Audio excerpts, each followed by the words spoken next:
Welcome to Vaqueros Texas BBQ. We're here in Allen, Texas. Come on in.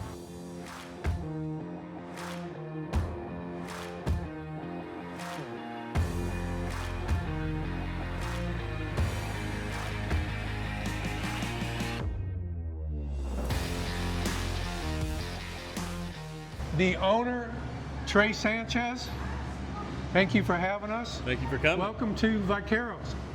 Your second one, right? Kinda, yeah. We graduated from the food truck and got over here to Allen. Yeah. All right. So it's second experience and second experience, well, third if you count the pop-ups, because they're all their own unique experience. I don't think I ever made those, but no, yeah, we started at the gas station and then kind of ended up over there at the breweries. And after COVID hit, we just were able to work a deal with the brewery so they could sell beer if they had food, and and then we got our start over there. And you have beer here. Oh yeah, Hop and Sing Brew. And you have a drink. What is the drink that we have that you're famous for? The Paloma is probably the one you're talking about. That's certainly my favorite one for sure. Are you thirsty? You looking thirsty? No, I'm fine now, but a good reason to come here. Okay, so we're going to take you in the pit room. This is probably one of the coolest pit rooms I've been in. And it's not because of the size, it's because how unique it is. So come on in and we'll let Trey explain it all to you. All right, so what do we got here? So this one I've been wanting for quite a while. This guy here makes our lives a whole lot easier. This nice M&M rotisserie. I grew up cooking on flat rack Bewleys and trained all my guys on that. And I kind of miss having the Bewley, but this one, it eliminates all that manual rotation. You get good flavor out of it. It just takes it makes our lives easier. They've gotten good at this, They've haven't gotten they real good at it, very good at it, because you're getting offset flavors out of a rotisserie, which that's the best of both worlds. Yeah, it really is. It really is, and it doesn't take as much labor. You're going to burn wood no matter what. Otherwise, you're not cooking barbecue. Exactly. So but we need to do well that. Insulated, so you're not burning quite as much. Right. And it's pretty. So this was all M&M. So I know Matt has a background in building cars and hot rods, and I kind of talked to him about old hot rods, and they'd seen a post with some fire stuff and had like a little bit of a Slayer vibe to it, I think, and they pulled those and they surprised me with it. Yeah, it was cool. Well, and the rotisserie just gets you warmed up. Now spin around and show them what's really in the room. Take a look at these two offsets. Yeah, these guys are something special. I first met Ryan with Backline Fabrication in probably 2019, I guess. So I went and talked to him and meet him and talked to him about some live fire pieces that I wanted, and we kind of came up with a design for that 3-in-1 fire table that I use at all the festivals. And I've been wanting one of his pits ever since, so I finally got two of them. That's the Aztec God of Fire, Huehueteotl. You can even wrap your briskets right here in front of you. Yeah, these are kind of nice little tables we have built. You can season them here. You can do anything you want to take care of sealing off the pit room. Yeah, and it's nice too, not just the fact that we're comfortable in here cooking, but we get to cook in a controlled environment, so we're really not playing around with fires, having to adjust to the humidity. Yeah, it's pretty nice. Yeah, I've been doing it long enough to where I think I paid my dues. I can get a step into something a little bit more comfortable. When you came over here, you're obviously now inside, air conditioned, but what was the vision of what Vaqueros would be at this new location? Why move over here? Well, we looked in Grapevine. We really did. We tried to find something that would work in Grapevine, and we couldn't find it. We looked around Dallas. My roots are in Dallas, East Dallas, and this just kind of presented itself. It worked. It's a beautiful location. We never intended to be indoors as far as the pit room. That wasn't our initial intention. We had a signed lease, and we were going to be outside like everybody else, and it was like everybody does it, right? Sure. But turns out that was an electrical easement, so that wasn't a possibility anymore. So we were looking for other options, and a few of them kind of came and went, and we ended up here, and we jumped through a lot of hoops to do this. Tough city? Yeah, it was tough. I mean, it was like we were going to burn down Collin County by putting a barbecue pit indoors. Right? So this is not only a comfortable room, but it's a 2-hour fire rated room. Oh wow! So even these windows here are about 400 pounds each, and they're got that 2-hour fire rating. So it's either whether it was going to be outdoors or indoors. Obviously, it's something that I wanted to be a focal point. and draw attention to. It worked out pretty good with all these windows. This was definitely by design. This, I think we kind of lucked out into the design and built around it. But yeah, I think we've got something pretty unique and pretty cool and very comfortable. And how long ago did you officially open? We opened January 30th. So a little over 6 months. Yeah, it's about. Are you used to cooking in it? Oh yeah, it didn't take long. I mean, honestly, one of my concerns from the beginning was in this environment with the smoke scrubbers that we put up. Because Right. we have those smoke scrubbers as well. Sucking the smoke out? And these runs are so long, we have a fan that's helping the draw. Okay. So I was really, a little concerned that it was going to be a bit of a learning curve with that draw and kind of getting it right, but it was consistent and easy right from the jump. So it's just the advantage of cooking in a controlled environment that there wasn't much of a learning curve at Sure. all. Does that air movement or draw, does it increase how much wood you're using compared to what you used to use before? It's hard to say because cooking in that Bewley before was pretty efficient. Sure. And these big offsets with that giant firebox, they're using a lot more wood than we were over there, but that's just kind of nature of an offset. So I haven't really noticed an exorbitant amount of wood being used, anything, out of the norm.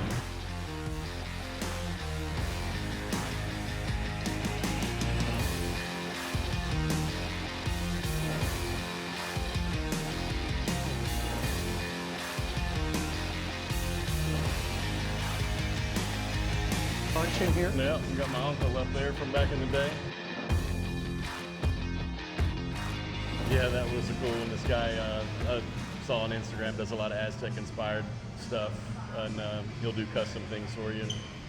That one I've had for quite a while. It's turned out pretty cool.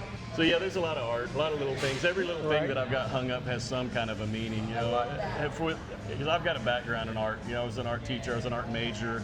When I grew up, when I started in barbecue with my dad, we were doing full production catering. So we're building sets and have backdrops, and we were doing all kind of stuff with design. And even his production company, we would design a lot of things for corporate events. And so the art's always been a part of everything. And obviously, barbecue's an art form. It all translates, and just bringing it all together. But yeah, all the stuff on the walls, there's something behind all of it. So that is something that most people don't know about you. Yeah. There's a couple of things. They think you just cook barbecue. Yeah. I do a lot. And your dad, Arnold, did he cook barbecue before you? No. So his barbecue history goes back to when he was a little kid too, because he was delivering hickory wood with his grandfather in Dallas to all the little barbecue joints in the 50s. So he was 5, 6 years old. And that's where I guess his start got. And then he obviously I wasn't around. I just hear the stories about him playing with the grills and stuff in the backyard. But from what I remember, everything, I was probably about 7 or 8 when he was started doing all the cook-offs and started his business. And did he start in chili first? Is that right? It was barbecue and chili. Barbecue and chili. And really, he did this stuff to kind of get those credentials, right? And then start a catering and production business. So he would show up. Everybody decked out in 1880s gunfighter attire with Western towns and all the props, and these guys are like, this guy's all show. But then he'd piss them all off because he'd win all the meat categories too. So he's taken best in show and grand championships, but he just did that to start his business. So he did that, I only think, a couple of years before he focused on the catering and production part of it. And he's still dressing up. Oh, he's a character. He'll forever be a character, yeah.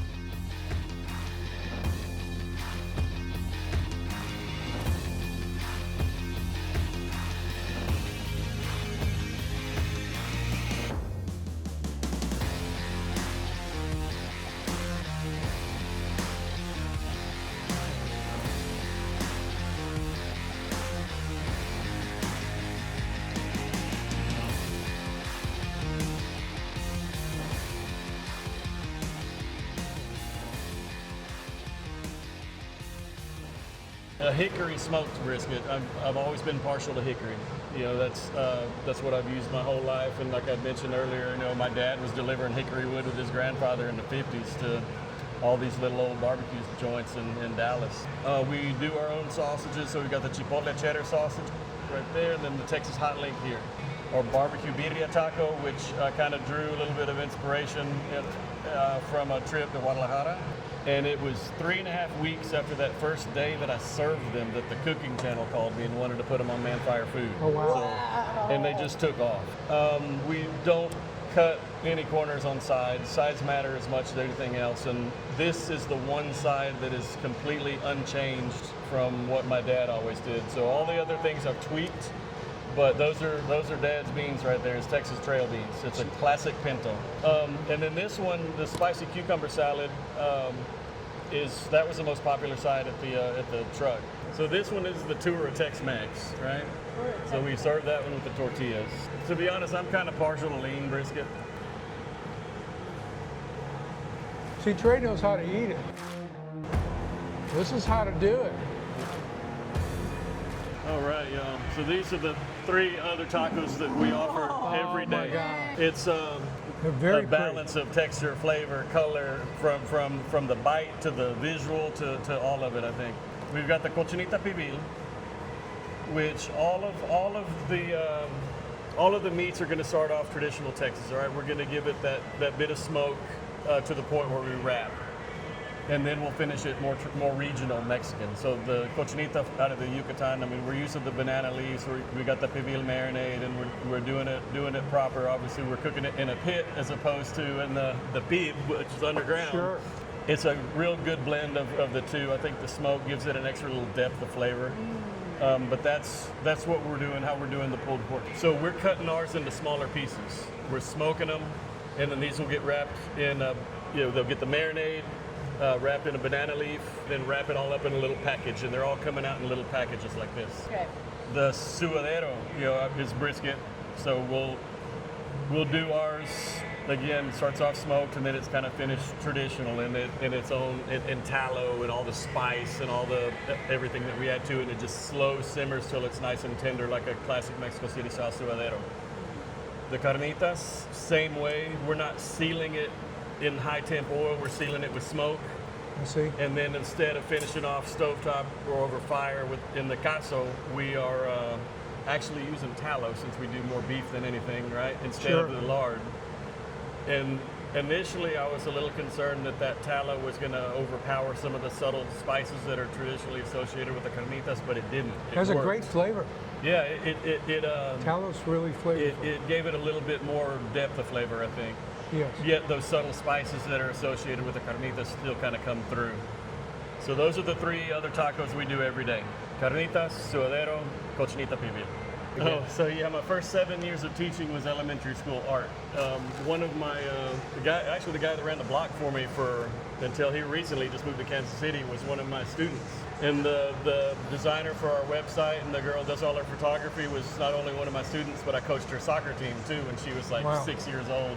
I still talk to a lot of these kids. But anyway, that bond with just that age, a kid and the art, this space right over here, that white space was put up there where the flag is, was kind of reserved for the students of Allen ISD to do rotating art exhibits. So Vaqueros, tell me a little bit about its purpose or its focus, or what makes it unique. What drives you in it? Where are you going with it? I think what makes it unique is it's just more of a reflection of me. I'm not trying to. I'm cooking what I like, cooking what I've either grown up with or experienced, and just trying to get it out there. Just like you saw the way things were dressed or the tacos, there's a lot of color, texture that goes in with the flavor, just from the taste and the mouthfeel to the appearance. It's just all kind of ties into that art background. Absolutely. And, my dad always grew up hearing, and it's a curse. You always say it's perfect is good enough. So I'm never happy with anything. I always want more and more and more. Like, okay, yeah, that was all right, I guess, but next time I'm going to do this or whatever. Yeah. So I agree with you, though. I mean, great you can do, but perfect, it's never good enough. Will there be another location? hopefully, yeah. I mean, that was kind of the plan going in. We're still learning Allen a little bit. I think we've kind of got the area figured out now, and streamlined some things, and got a lot of the systems in place. It was a little bit of a learning curve over here. Sure. Coming from the brewery, the crowd at the brewery is a little different than the crowd at Waters Creek. Right. So there was some things like we introduced plates. That's something that, you know, most people come into the brewery were, you know, barbecue people. So they're used to ordering by the pound. Here, not so much. You know, they'd order all this and then get a little bit of sticker shock because they ordered a ton of food. So we put those plates and kind of put the prices, the fixed price up there, and that certainly has gone over very well here. And I know it's only been a little over 6 months since you moved in here and so on. Any other big lessons learned? Anything that you can, tips you can give people that they may be thinking about opening a brick and mortar someday that you've learned over the years? Yeah, you ain't doing it alone. I mean, you got the pop-ups and everything started alone, and then the trailer, you know, bringing in more people, and you know, find you a good team the best you can, and don't try to do everything yourself, because you know you're gonna burn yourself out real fast. And I look back at some of the nights in the trailer or the pop-ups, like, how the hell did I even do that? You know, if your heart isn't in it, you're not going to last, because it ain't easy. So right. If you got a good support system, that's key to personal survival and you know, business survival, I think, too. Absolutely. Any unique barbecue tattoos you can show us that we can see on? Barbecue tattoos. I like the goat. The goat, yeah, that's for Max. That was his Zodiac there. Barbecue. I know I've got one here, and I'm gonna have to disrobe, but we're gonna do that. No, we don't want to make you do that. It's one that I got in Mexico, and I got it on a shirt. I'll send you. Okay. But it's probably this big on the side, and it was at the Monterrey Barbecue Festival. Oh wow. So I went and we got him. So he's holding the knives. It's not like the original logo, but it's a skull with the knives, a DFW and an MTY. So that's the barbecue, and the rest of them really aren't barbecue. You know, this one is. I got the wife on this arm. This is your wife? That's my wife. She's pretty. And yeah, that's a good one. That was one of the first pictures she ever sent me whenever we were dating. And what's her name? Rhea. Ooh, I like that. And then this one, I was in a pretty nasty motorcycle wreck in 2010. Okay. And that's what my helmet looked like. No Is way. that I took it head first into a curb at about 40. I was run off the road, and I was either going to hit that truck and flip over the bed at 40 or lay it down. And when I laid it down, that wheel hit the curb, spun me sideways, my head hit, and I slid down that curb.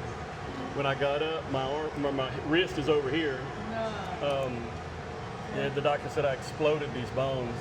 I always show everybody, I'm on the block always, so I'm using this hand, but that's about as far as I can go on this one. I'm still on that block a little bit, or a lot, and I'm still fitting that. Well, I was up until the business, and then I sold it to buy that pit that's sitting outside. Any unique murals in here? Oh yeah, we got this one up here. What I want to focus on is the other side. So the guy in the middle, or actually both of them, that's my whole barbecue foundation right there. So that's my dad on the right, and that's our old restaurant that was at Haskell and Worth. I got a little ode to a friend on there because she was in that same building, Misty Norris with Petra and the Beast. She was in that same building, and that's kind of how we met and became friends through that connection. And then my dad's decked out in all the gunfighter stuff like we used to wear when we would cater and do all these events and stuff. And then this is Don. He's like a brother to me. Don passed away a couple of years ago. But when I started barbecue, my first actual job not working with my dad was at 16 too. And I never forget when I was going to interview for that job, he busts out the loaf of white bread and was showing me how to cut ribs. So I went into the interview and tell him, yeah, my dad's in catering. I catered with him a little bit, and I got the job at 16. And about a month into that job, the one manager they got rid of, and they bring Don in from one of the other stores. So he was one of my first bosses, and we became friends real quick. I learned a lot from him. I was a shy kid. I didn't do a lot of talking. He would talk more shit than anyone I've ever met on the block. And I learned a lot of that style from him and worked side by side with him for quite a while. So it was me, Don, and my dad that opened up his restaurant in '89. I got a little bit, you can see my boys hanging out in the trailer.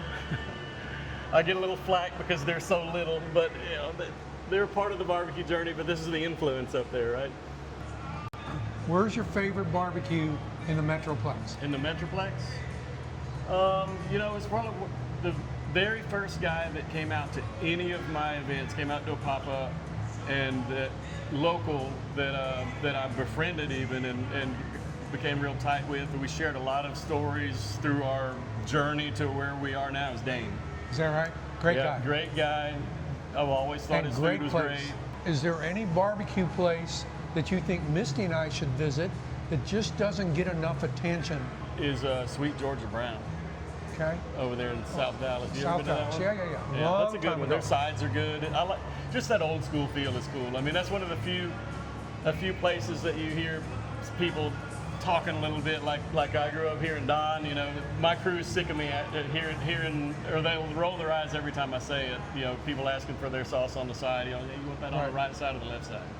You just hear all that talk in joints like that, and that's I love that part of barbecue. Just the talking on the block and the playing around and having fun. And It making was the fun. first place I had real homemade greens. Yeah, their sides were what blew me away. I don't remember the meat. I don't really either. But all those sides, I loaded up on them. Okay. Yeah, that was good Well, stuff. we'll make another trip out there. Yeah, that's Absolutely. That was the first one to pop into mind. I'm sure there are more. Yeah, You know, absolutely. we just went the other day when we headed to took the boys to San Antonio and we stopped in Austin to see Sam's barbecue. Oh, Have you I don't seen know that. Sam? No. You look Sam up on TikTok. He's a character. Is that He's right? funny. But yeah, just that old school feel. It's kind of good to get back into a little bit of the old school sometimes, and it's just different. Cool. Trey Sanchez, thank you so much Thank you, for Tom. having I us. appreciate you, man.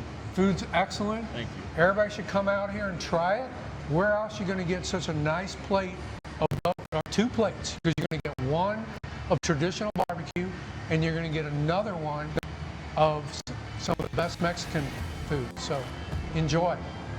We'll see you next time. Thanks, y'all.